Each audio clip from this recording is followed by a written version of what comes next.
right, we got our gearbox all set up to accept our chain. Let's go ahead, take our bolts out. All right, so I'm gonna set these over here.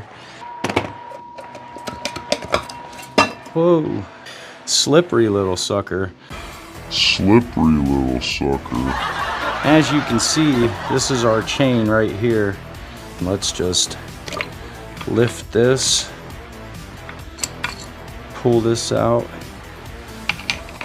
pull out the chain. Now there may not be anything wrong with this chain, but we're not taking any chances. We're gonna go ahead and we're gonna put the new chain in. These things are rated up to 250 horsepower. This is what they use for drag racing right here. So this thing is so nice. And there you go.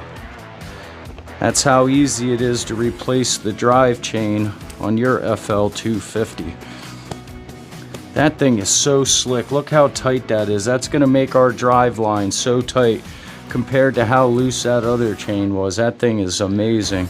So I'm going to go ahead, I'm going to spray the case out. Just this part right here. I'll make sure I don't get any on our bearing, and then yeah, I'll be right back.